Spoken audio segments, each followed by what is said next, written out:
قاسم کے متعلق مجھے علم نہیں۔ ایسی ناپاک سازش قاسم کے بغیر مکمل نہیں ہو سکتی۔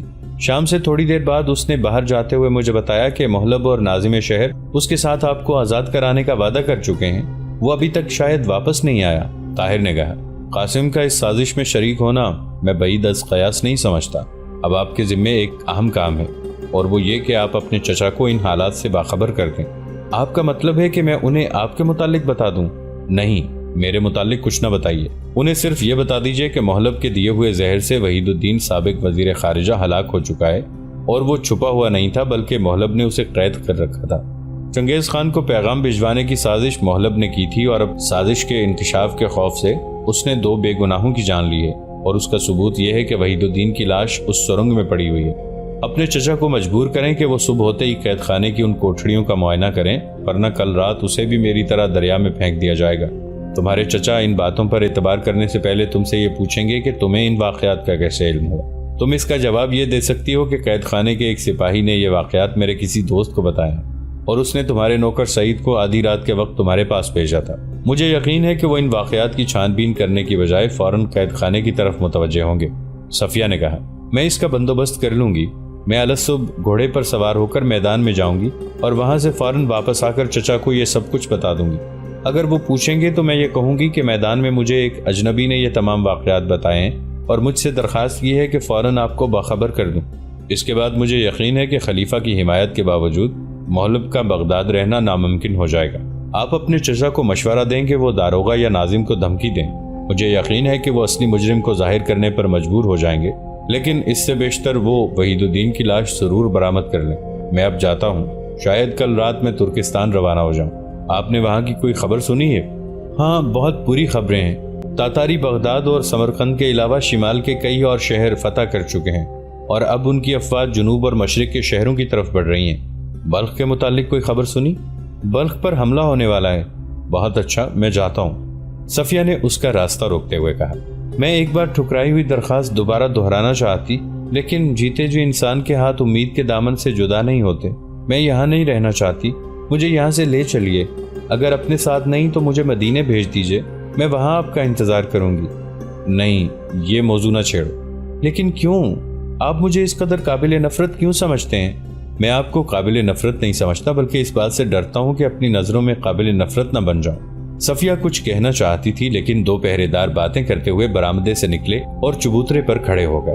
ایک کہہ رہا تھا، قاسم رات ہوتے ہی کشتی پر دوسرے کنارے گیا تھا، ابھی تک نہیں لوٹا۔ دوسرے نے کہا، بھائی شادی کی تیاریاں ہو رہی ہیں، وہ کسی جوہری کی دکان لوٹنے گیا ہوگا۔ کس کی شادی؟ ارے قاسم کی۔ کس کے ساتھ؟ یہ تو ہمارے استبل کے سائز بھی جانتے ہیں، صفیہ کے ساتھ۔ بالکل بکواس۔ صفیہ کے متعلق تو اس محل کے چمگادڑ بھی یہ جانتے ہیں کہ اسے قاسم کے ساتھ روز پیدائش سے نفرت چلی آتی ہے۔ لگاؤ شرط۔ تم پہلے میرے ساتھ کئی شرطیں ہار چکے ہو۔ پہلے پچھلی شرط کے 4 دینار مجھے دو، پھر نئی شرط لگاؤں گا، وہ میں تمہیں صبح ہوتے ہی دے دوں گا۔ لیکن مزہ جب ہے کہ تم میرے ساتھ 20 دینار کی شرط لگاؤ۔ منظور ہے، لیکن ایسے نہیں۔ چلو صادق کے سامنے دونوں قسم کھاتے ہیں، چلو۔ سپاہی چل دیے اور طاہر نے آہستہ سے پوچھا، کیا یہ درست ہے؟ ہاں، قاسم نے آپ کو اس شرط پر قید سے آزاد کرنے کا ذمہ لیا تھا کہ میں اس کے ساتھ شادی کرنے کا وعدہ کروں، اور مجھے آپ کے لیے یہ وعدہ کرنا پڑا۔ اب اس انکشاف کے بعد اس وعدے سے آزاد ہوں گی، لیکن اگر آپ اس کے باوجود یہ سمجھتے ہیں کہ میری وجہ سے آپ اپنی نظروں میں قابل نفرت بن جائیں گے تو مجھے حکم دیجیے۔ اس دنیا میں ذلت کا کوئی گڑھا ایسا نہیں جس میں آپ کا حکم سن کر آنکھیں بند کر کے کودنے کے لیے تیار نہ ہو جاؤں۔ اس محل میں رہتے ہوئے میرے لیے 2 ہی راستے ہیں، قاسم کے ساتھ شادی کر لوں یا اس دریا میں ڈوب جاؤں۔ اگر میری یہ قربانی عالم اسلام کی بے کس بہنوں کو کوئی فائدہ پہنچا سکتی ہے تو میں اس کے لیے تیار ہوں، لیکن خدا میرا گواہ ہے، میں صرف آپ کو چاہتی ہوں، اور جب تک زندہ رہوں گی آپ کو چاہتی رہوں گی۔ اگر یہ ایک جرم ہے تو میں مجرم ہوں۔ اگر اس جرم کی سزا موت ہے تو خدا کے لیے اپنے ہاتھوں سے میرا گلا گھونٹ دیجیے، مجھے اس پتھر کے ساتھ باندھ کر دریا میں دھکیل دیجیے۔ میں اپنے آپ کو اپنا قاضی بناتی ہوں، آپ سے اپنے متعلق فتویٰ پوچھتی ہوں۔ اگر میں نے اس کیچڑ میں پلنے والے کیڑوں کی بجائے اپنی محبت کے لیے ایک انسان تلاش کرنے میں کوئی جرم کیا ہے تو بتائیے میری کیا سزا ہے؟ آپ کہتے تھے کہ ترکستان کے میدان خطرناک ہیں، لیکن کاش آپ کو یہ معلوم ہوتا کہ عورت جسے چاہتی ہے اس کے ساتھ تیروں کی بارش میں بھی خوش رہ سکتی ہے، لیکن اس کے بغیر اسے سونے کے محل بھی قید خانے معلوم ہوتے ہیں۔ وہ رو رہی تھی، طاہر یہ محسوس کر رہا تھا کہ دنیا کے تمام عناصر کی قوت تسخیر سمٹ کر اس لڑکی کے وجود میں آ گئی ہے۔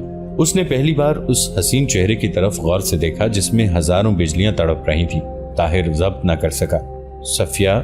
صفیہ، کاش مجھے پہلے معلوم ہوتا۔ مجرم تم نہیں ہو، میں ہوں۔ قراقرم جانے سے پہلے مجھے معلوم نہیں تھا کہ تم مجھے اس حد تک قابل توجہ سمجھتی ہو، لیکن اس سفر… طاہر یہاں تک کہہ کر خاموش ہو گیا۔ صفیہ جیسے گہرے پانی میں غوطہ لگا کر سانس لے رہی ہو۔ طاہر کے منہ سے اپنا نام سن کر وہ پھر امید کا چھوٹا ہوا دامن پکڑ رہی تھی۔ بتائیے اس سفر میں کیا ہوا؟ بتائیے، میں ایک لڑکی سے شادی کا وعدہ کر چکا ہوں۔ طاہر کا خیال تھا کہ وہ یہ الفاظ سننے کے بعد اس پر حقارت سے ایک نگاہ ڈالنے کے بعد بھاگ جائے گی، لیکن اس نے جنبش تک نہ کی۔ نفرت اور حقارت کی بجائے اس کے ہونٹوں پر ایک دل فریب مسکراہٹ تھی۔ تلخ ہو جانے کی بجائے اس نے میٹھی اور دلکش آواز میں کہا، تو تم مجھ سے نفرت نہیں کرتے؟ میں تم سے کیسے نفرت کر سکتا ہوں؟ کیا وہ خوبصورت ہے؟ ہاں، یقیناً مجھ سے کہیں زیادہ خوبصورت ہوگی۔ نہیں، مجھے معلوم نہیں۔ اگر آپ اس کے ساتھ شادی کا وعدہ نہ کر چکے ہوتے تو کیا پھر بھی میری التجائیں ٹھکرا دیتے اور مجھے ساتھ لے جانے سے انکار کر دیتے؟ ہاں، موجودہ حالات میں فرض مجھے انکار پر مجبور کرتا۔ میں میدان میں تمہاری حفاظت کرنے کی بجائے اس شہر اور ملک کی چار دیواری پر پہرا دینا زیادہ آسان سمجھتا ہوں۔ اس کا نام کیا ہے؟ سریا۔ کہاں ہے وہ؟ بلخ میں۔ اگر اسے یہ معلوم ہو جائے کہ اس کی طرح بغداد میں بھی اس کی ایک بہن آپ کو چاہتی ہے تو کیا وہ اسے اپنی حق تلفی سمجھے گی؟ نہیں، وہ حسد سے بہت بلند ہے۔ ایک عورت دوسری عورت کی مجبوریاں سمجھ سکتی ہے۔ آپ اس کے ساتھ شادی کر لیں۔ میں اس امید پر زندہ رہوں گی کہ میں کسی دن اس سے رحم کی بھیک مانگ کر آپ کے پاس پہنچ جاؤں گی اور ہم دونوں آپ کے لیے آپ کا دامن کشادہ پائیں گی۔ میں اس کی لونڈی بن کر بھی گزارا کر لوں گی۔ میں صرف یہ جاننا چاہتی تھی کہ آپ مجھ سے نفرت تو نہیں کرتے۔ یہ میرے لیے بہت بڑا انعام ہے، بہت بڑا سہارا ہے۔ اس مضبوط چٹان پر کھڑی ہو کر ساری دنیا کے ساتھ لڑ سکتی ہوں۔ میں اب چچا چچی اور قاسم کو جواب دے سکتی ہوں۔ مجھے کسی کا خوف نہیں۔ طاہر نے کہا، صفیہ، میں وعدہ کرتا ہوں کہ ترکستان سے فارغ ہوتے ہی یہاں آؤں گا۔ اس وقت تک میرے متعلق شاید تمہارے چچا کی رائے بھی بدل جائے اور میں اس بہت بڑے انعام کے لیے دامن پھیلا سکوں۔ میں تمہیں یقین دلاتا ہوں کہ میری محبت کے آسمان پر ہر وقت 2 ستارے جگمگاتے رہیں گے۔ میری نگاہوں میں تمہارا اور سریا کا درجہ ایک ہوگا۔ میں آپ کے دامن کی گرد بن کر بھی آپ کے ساتھ رہ لوں گی۔ بلخ پر رہنے والی بہن کو میرا سلام دیجیے گا اور اس کے پاس میری ایک نشانی لیتے جائیے۔ صفیہ نے اپنی انگوٹھی اتار کر طاہر کے ہاتھ میں دیتے ہوئے کہا، میں آپ دونوں کا انتظار کروں گی۔ اگر آپ نے دیر لگائی تو شاید قدرت مجھے آپ کے پاس لے آئے۔ دنیا کی کوئی خلیج ایسی نہیں جسے محبت کی کشتی میں بیٹھ کر عبور نہ کیا جا سکے۔ پانی میں کشتی کے چپوں کی آہٹ پا کر دونوں دریا کی طرف متوجہ ہوئے۔ صفیہ نے کہا، شاید قاسم آ رہا ہے۔ دونوں سمٹ کر درخت کے تنے کے ساتھ لگ گئے۔ کشتی کنارے پر آ لگی۔ قاسم اور اس کے ساتھ 2 اور آدمی کشتی سے اتر کر محل کے اندر چلے گئے۔ صفیہ نے کہا، وہ شاید مجھے یہ خبر دینے جا رہے ہیں کہ آپ آزاد ہو چکے ہیں۔ آپ جائیے، جب تک آپ کی کشتی نظر آتی رہے گی میں یہاں کھڑی دیکھتی رہوں گی۔ لیکن ذرا ٹھہریے، پہرے دار آ رہے ہیں۔ پہرے دار آئے اور تھوڑی دیر چبوترے پر کھڑے ہو کر باتیں کرتے ہوئے چلے گئے۔ ان کی گفتگو کا موضوع ابھی تک صفیہ اور قاسم کی شادی تھا۔ آخر قاسم میں کیا نقص ہے جو صفیہ اس کے ساتھ شادی نہیں کرے؟ اندھا ہے، لنگڑا ہے، کانا ہے، یہ تمہاری طرح بے وقوف ہے؟ ارے کچھ بھی ہو، مجھے یقین ہے کہ صفیہ اس کے ساتھ شادی نہیں کر سکتی۔ اس کے قابل کسی سلطنت کا ولی عہد ہی ہو سکتا ہے۔ صفیہ نے کہا، اب آپ چلیے۔ طاہر نے اتر کر ایک چھوٹی سی کشتی کا رسہ کھولا اور اس پر بیٹھ کر چپو سنبھالتے ہوئے کہا، خدا حافظ صفیہ، خدا حافظ۔ صفیہ نے کشتی کو پانی میں دھکیل دیا جب تک کشتی اس کی نگاہوں سے اوجھل۔ صبح کے وقت وزیر اعظم نے صفیہ کی تمام باتیں سننے کے بعد کہا، اگر یہ بات صحیح ثابت ہوئی تو میں تمہیں ایک بات کا یقین دلاتا ہوں، اور وہ یہ کہ میری بھتیجی کی شادی میرے نالائق بیٹے کے ساتھ نہیں ہو سکتی۔ میں جانتا تھا کہ طاہر ایک مخلص نوجوان ہے۔ میں اس کی گرفتاری کے خلاف تھا، اسی لیے میں اسے اور اس کے دوستوں کو بھاگ جانے کا موقع دیتا رہا۔ مجھے یہ پیغام بھیج کر اس کے ساتھیوں نے اپنے خلوص کا دوسرا ثبوت دیا ہے، ورنہ بے خبری میں شاید وحید الدین کے بعد میری باری آتی۔ مجھے اس بدماش نے کہا تھا کہ وہ خلیفہ کے حکم سے آج اسے قید سے فرار ہونے کا موقع دے گا۔ میں ابھی جاتا ہوں۔ صفیہ اپنے کمرے میں پہنچی تو قاسم وہاں سکینہ کے ساتھ باتیں کر رہا تھا۔ اس نے صفیہ کو دیکھتے ہی کہا، صفیہ، میں ایک بہت بڑی خبر لے کر آیا ہوں۔ محلب نے ابھی مجھے اطلاع دی ہے کہ طاہر قید خانے سے بھاگ گیا ہے۔ میں نے اس سے تفصیلات نہیں پوچھی، میں یہ خبر سنتے ہی تمہارے پاس آیا تھا۔ میں ابھی اس کے پاس جا رہا ہوں، وہ نیچے دریا کے سامنے برآمدے میں بیٹھا ہے۔ واپس آ کر تمہیں سارے واقعات بتاؤں گا۔ سکینہ نے کہا، شاہی قید خانے سے طاہر کے بھاگ نکلنے کی تفصیل بہت دلچسپ ہوگی۔ چلو صفیہ، ہم کمرے کے پردے کے پیچھے بیٹھ کر سنیں۔ کیوں قاسم؟ ہمیں تمہاری باتیں سننے کی اجازت ہے، لیکن اس شرط پر کہ تم جو کچھ سنو گی کسی سے نہ کہو۔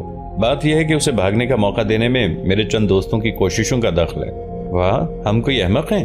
قاسم کمرے سے باہر نکل گیا۔ سکینہ نے صفیہ سے کہا، چلو صفیہ، مجھے اس کے بھاگ نکلنے سے بہت دلچسپی ہے۔ صفیہ جو کچھ جاننا چاہتی تھی جان چکی تھی، لیکن کچھ سوچ کر وہ سکینہ کا ساتھ دینے پر آمادہ ہو گئی۔ دریا کے کنارے کمرے میں پہنچ کر وہ دروازے کے پردے کے پیچھے کھڑی ہو گئی۔ محلب یہ کہہ رہا تھا، اب مجھے ڈر ہے کہ اگر اس نے کسی کو بتا دیا تو ہماری شامت آ جائے گی۔ قاسم نے کہا، نہیں، وہ آپ جیسے محسن کے ساتھ دھوکہ نہیں کر سکتا۔ محلب نے کہا، اس کے محسن تو تم ہو، میں نے سب کچھ تمہارے لیے کیا ہے، اور میں نے اسے بتا بھی دیا ہے کہ تمہیں صرف قاسم کی سفارش پر بھاگنے کا موقع دیا گیا ہے، لیکن وہ نکلا کیسے؟ کیا تم نے مجھے جو 500 دینار دیے تھے وہ قید خانے کے 5 پہرے داروں کو خریدنے کے لیے کافی نہیں تھے؟ قاسم نے پوچھا۔ آپ نے اسے کہاں پہنچایا؟ محلب نے جواب دیا، قید خانے سے باہر اسے چھوڑ دیا گیا تھا، وہ یقیناً اپنے دوستوں کے پاس گیا ہوگا۔ مجھے امید ہے کہ وہ بہت جلد بغداد چھوڑ کر چلا جائے گا۔ اس نے میرے ساتھ وعدہ کیا تھا کہ وہ اپنے 2 دوستوں کے سوا کسی سے نہیں ملے گا اور رات کے وقت ہی بغداد چھوڑ کر چلا جائے گا۔ تو اس کا مطلب یہ ہوا کہ اب ہم اس کے متعلق کچھ نہیں سنیں گے۔ مجھے افسوس ہے کہ حکومت کے بعض عہدیدار اس سے بدظن ہو گئے ہیں، ورنہ وہ ایک کارآمد نوجوان تھا۔ بہرحال میرے متعلق وہ بری رائے لے کر نہیں گیا۔ صفیہ کی قوت برداشت جواب دے چکی تھی۔ اس نے چہرے پر نقاب ڈال کر دروازے کا پردہ اٹھایا اور برآمدے میں داخل ہو کر بولی، تم دونوں کس کو بے وقوف بنانا چاہتے ہو؟ یہ خبر اب آدھے شہر میں مشہور ہو چکی ہے کہ ماہی گیروں نے آدھی رات کے بعد دریا سے ایک لاش نکالی ہے اور وہ لاش طاہر کی ہے۔ قاسم اور محلب کے چہروں پر ہوائیاں اڑنے لگیں۔ وہ پھٹی پھٹی آنکھوں سے صفیہ کی طرف دیکھنے لگے۔ صفیہ نے کہا، اور چچا جان تیسرے پہر یہ سنتے ہی خود قید خانے میں تحقیقات کے لیے چلے گئے تھے۔ وہاں ایک اور لاش ملی ہے اور اس کے منہ میں زہر آلود پنیر تھا، وحید الدین سابق وزیر خارجہ کی لاش۔ اور جانتے ہو چچا کو داروغہ نے کیا بتایا ہے؟ رات کے وقت بغداد کے ایک بہت بڑے غدار کے حکم سے 2 آدمیوں کو زہر دیا گیا تھا۔ ایک وہ جس کے متعلق تم ابھی باتیں کر رہے تھے، جس کی لاش بغداد کے کسی چوراہے پر انتقام کے لیے پکار رہی ہے۔ دوسرا وہ جس کے قید ہونے کا علم تمہارے دوست اور اس کے چند ساتھیوں کے سوا کسی کو نہ تھا۔ محلب اٹھ کھڑا ہوا۔ صفیہ نے چلا کر کہا، زمین تمہارے جیسے بدکار کو کوئی جگہ نہیں دے گی۔ شہر میں تمہاری تلاش جاری ہے، اس محل کے ہر دروازے پر سپاہی کھڑے ہیں، بغداد کا بچہ بچہ تمہاری بوٹیاں نوچنے کے لیے تیار ہے۔ قاسم نے صفیہ کا بازو پکڑ کر اسے جھنجھوڑتے ہوئے کہا، صفیہ کیا کہہ رہی ہو؟ ہوش کی بات کرو، مجھے چھوڑ دو، مجھے تم سے نفرت ہے، تم کمینے اور مکار ہو۔ قاسم نے اس کے منہ پر ایک چپت رسید کی اور اسے گھسیٹتا ہوا اندر لے گیا۔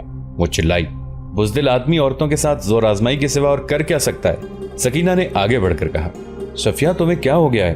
قاسم چھوڑ دو اسے، آج اس کا دماغ ٹھیک نہیں۔ صفیہ نے لال پیلی ہو کر کہا، آخر اس کی بہن نکلی نا، لگاؤ تم بھی ایک چپت میرے منہ پر۔